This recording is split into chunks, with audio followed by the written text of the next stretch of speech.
Hello, my name is Jimmy, and this is the 2022 Toyota Corolla Cross.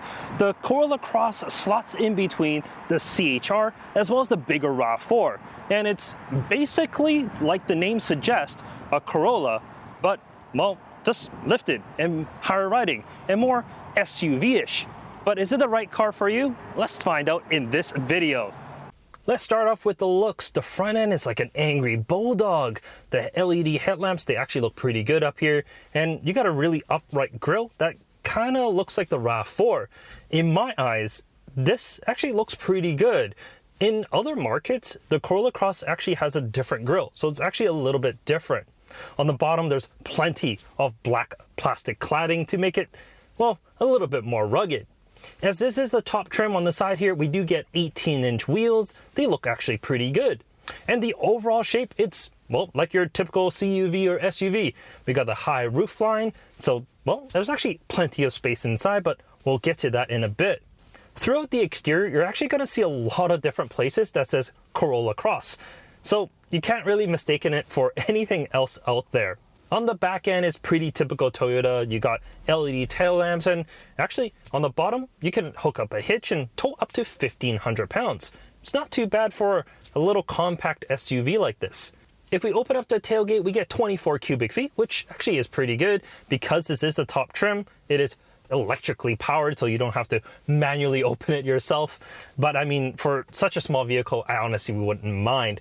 What's nice is Toyota does put these little buttons here so you can lock and walk away from the vehicle easily when you're all done with, whatever your cargo needs may be. In the cargo areas itself, we got two cargo hooks off the side, and the rear seats fold down 60/40, so you can expand that storage to, well, quite a bit more. In terms of the back seat, well, I'm 5'11" and I still fit. I got enough headroom. There's enough legroom in front of me. It's not too bad, but the plastics on the side, they are a little rough, as you kind of would expect in this type of, well, price range. You do get a center armrest, which is actually kind of nice. You have cup holders in the middle, as well as the side ventilation ports along with USB ports as well. So it's not too bad back here.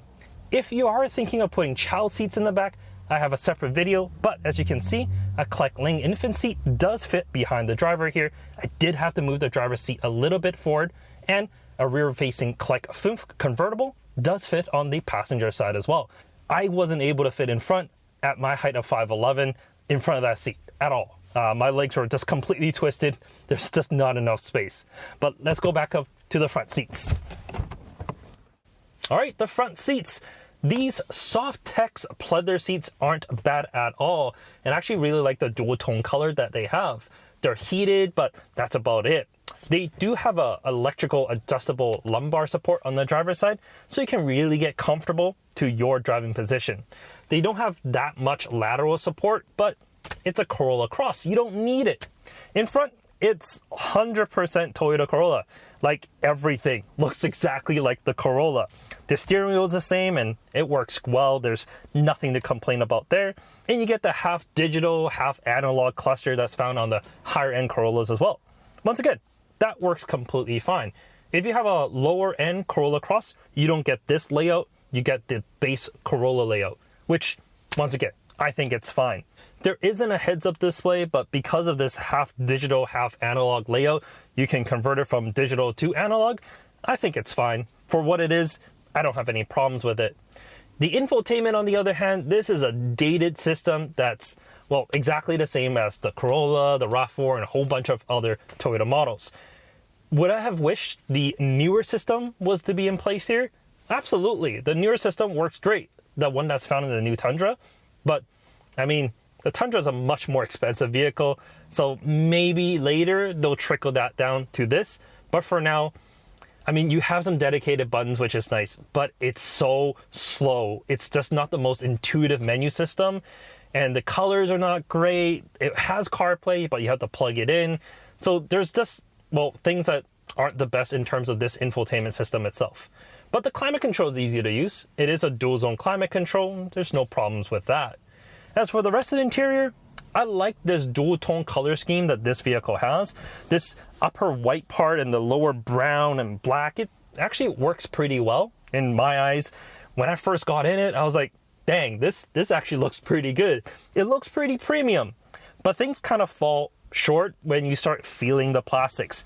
This is squishy, yes, but down below, yeah, that's when you get all the scratchy plastics. And I think overall, it's a very easy cabin to just jump in and drive.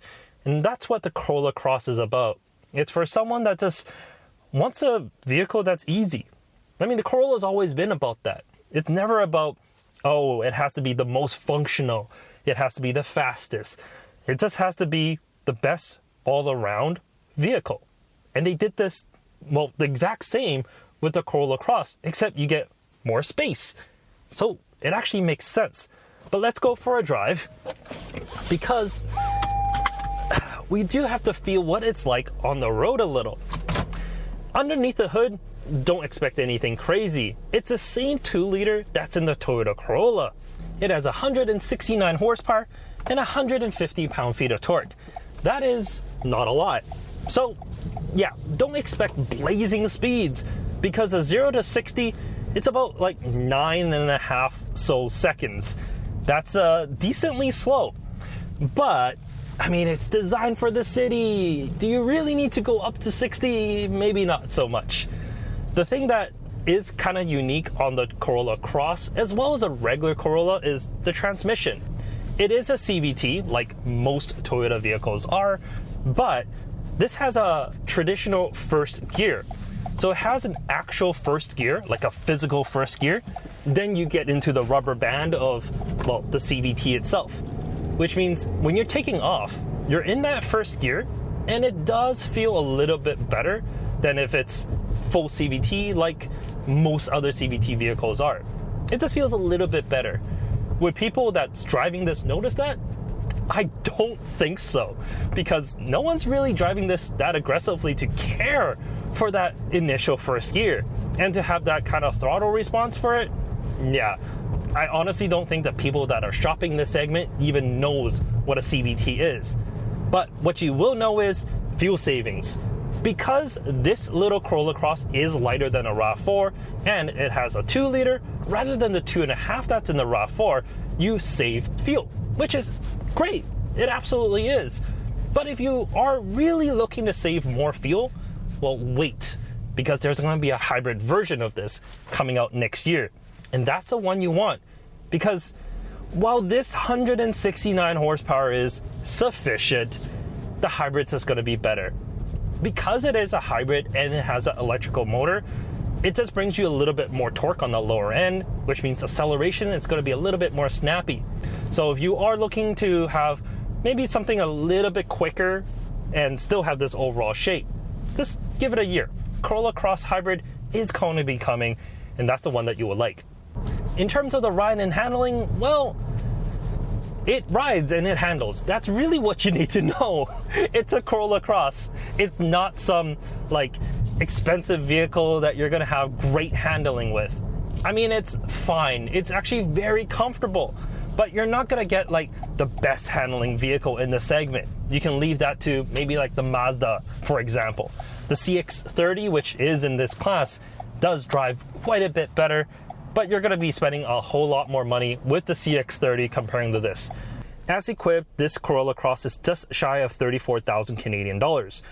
The base model, well, that comes in at under 25,000, and that's going to be the front-wheel drive model. You're going to add 1,400 for the all-wheel drive. If it was me, I'll probably pick the Corolla Cross LE all-wheel drive with the premium package. So that's just shy of 30,000 Canadian dollars, and I think that's a sweet spot, because it's not so much that you're in RAV4 territory.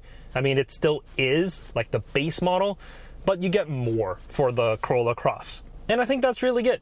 You got 8.1 inches of ground clearance. It's a high-riding Corolla. That's really what it comes down to.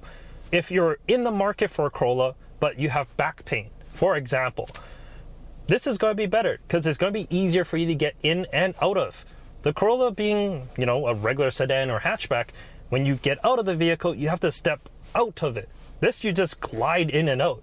It's easier. I think a lot of maybe like even older people would be interested in this because of just how easy it is to get in and out. And visibility is actually pretty good. front, rear, side, back.